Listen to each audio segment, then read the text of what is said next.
ಗಾನಕ್ಕೆ ಹೋಗಿಲ್ಲ ಅಂತೇಳಿ ಹೆಸರು ಪಡೆದಂಥ ಜಾನಕಿ ನಮ್ಮ ಜೊತೆ ಇಲ್ಲ. 50 ವರ್ಷಗಳ ಕಾಲ ನಮ್ಮ ಸಿನಿಮಾ ರಂಗಕ್ಕೆ ಎಲ್ಲ ಭಾಷೆಯಲ್ಲೂ ಕೂಡ ಅವರು ಸೇವೆಯನ್ನು ಮಾಡಿದ್ದಾರೆ.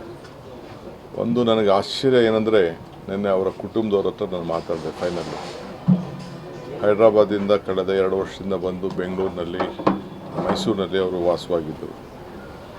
ಸೊ 40,000ಕ್ಕೂ ಹೆಚ್ಚು ಹಾಡುಗಳಿಗೆ ಅವರ ಧ್ವನಿಯನ್ನು ಕೊಟ್ಟಂಥ ಏಕೈಕ ನಾಯಕಿ. ಆ ಕುಟುಂಬದ ಕೇಳಿದೆ, ನಿಮಗೆ ನಾನು ಚೆನ್ನೈಗೆ ಹೋಗಬೇಕು ಅಂದರೆ ಅಲ್ಲಿ ಕಳಿಸ್ಕೊಡ್ತೀನಿ, ಇಲ್ಲಾಂದ್ರೆ ಹೈದ್ರಾಬಾದ್ಗೆ ಹೋದರೆ ಅಲ್ಲಿ ಕಳಿಸ್ಕೊಟ್ಟು ಏರ್ ಲಿಫ್ಟ್ ಮಾಡಿಕೊಡ್ತೀನಿ ಅಂತೇಳಿ. ಅವರಿಲ್ಲ, ನಮ್ಮ ಅಜ್ಜಿದು ಕೊನೆ ಆಸೆ ಮೈಸೂರಿನಲ್ಲೇ ಇರಬೇಕು ಅಂತೇಳಿ ಇಲ್ಲಿಗೆ ಬಂದರು ಅವರು ಅಂತೇಳಿ. ಸೊ ನಾನು ಸರ್ಕಾರದ ಗೌರವ ಜೊತೆಯಲ್ಲಿ ಇವತ್ತು ಸುಮಾರು ಮಧ್ಯಾಹ್ನದವರೆಗೂ ಕೂಡ ನಮ್ಮ ಅಂತಿಮ ದರ್ಶನಕ್ಕೆ ಅಲ್ಲಿ ಮೈಸೂರಿನಲ್ಲಿ ಅವಕಾಶವನ್ನು ಮಾಡಿಕೊಡ್ತಾಯಿದ್ದೀವಿ.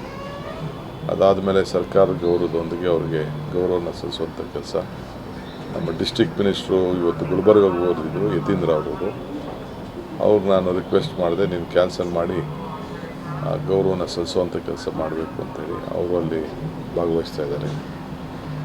ಸೊ ಇವತ್ತು 4 ಬಾರಿ ಅವರು ರಾಷ್ಟ್ರ ಪ್ರಶಸ್ತಿಯನ್ನು ಪಡೆದದ್ದನ್ನು ಇತಿಹಾಸ ಪುಟಕ್ಕೆ ಸೇರಿದೆ. ಸೊ 33 ಬಾರಿ ವಿವಿಧ ಪ್ರಶಸ್ತಿಗಳನ್ನು ಅನೇಕ ರಾಜ್ಯಗಳು ಇವತ್ತು ಅವರಿಗೆ ನೀಡಿದೆ.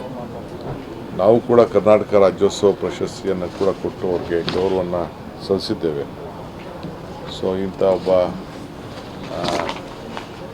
ಗಾಯಕಿ ಜಾನಕಿಯವರು ಬಹಳ ಸರಳ ಜೀವಿ.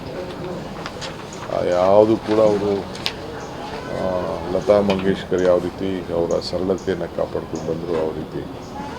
ಸೊ ನಮ್ಮ ಭಾಷೆ ಮೇಲೆ, ನಮ್ಮ ನೆಲದ ಮೇಲೆ, ಮೈಸೂರು ಮೇಲೆ ಅವರು ಕೊನೆಯ ಉಸಿರಿನಲ್ಲಿ ಇಟ್ಟಂಥ ಪ್ರೀತಿ ಇದೆಯಲ್ಲ, ನಮಗೆಲ್ಲರೂ ಕೂಡ ಅತಿ ಹೆಚ್ಚು ಗೌರವನ ತಂದಿದೆ.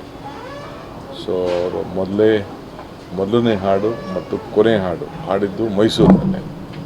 ಅದು ಕೂಡ ಭಾಳ ವಿಶೇಷವಾದಂಥ ವಿಚಾರ. ಸೊ ಅದರಿಂದ ಅವರ ಪ್ರೀತಿಗೆ ಗೌರವ ಕೊಟ್ಟು ನಾನು ನಮ್ಮ ಜಿಲ್ಲಾಡಳಿತಕ್ಕೆ ಏನು ಮಾರ್ಗದರ್ಶನ ಕೊಡಬೇಕು, ಅವ್ರಿಗೆ ಯಾವ ರೀತಿ ಅಂತಿಮ ಗೌರವನ ಸಲ್ಲಿಸಬೇಕು, ಅವ್ರ ಕೆಲಸವನ್ನು ಮಾಡ್ತೇವೆ. ಮುಂದಿನ ದಿನದಲ್ಲಿ ಆ ಚಿತ್ರರಂಗದವ್ರ ಹತ್ರ ಚರ್ಚೆ ಮಾಡ್ತೇನೆ. ಏನು ಅವ್ರಿಗೆ ಇನ್ಯಾವ ರೀತಿ ಅವರ ಹೆಸರು ಅಜಾಮರವಾಗಿ ನಿಂತ್ಕೊಳ್ಳಿಕ್ಕೆ ಏನು ಮಾಡಲಿಕ್ಕೆ ಸಾಧ್ಯನೋ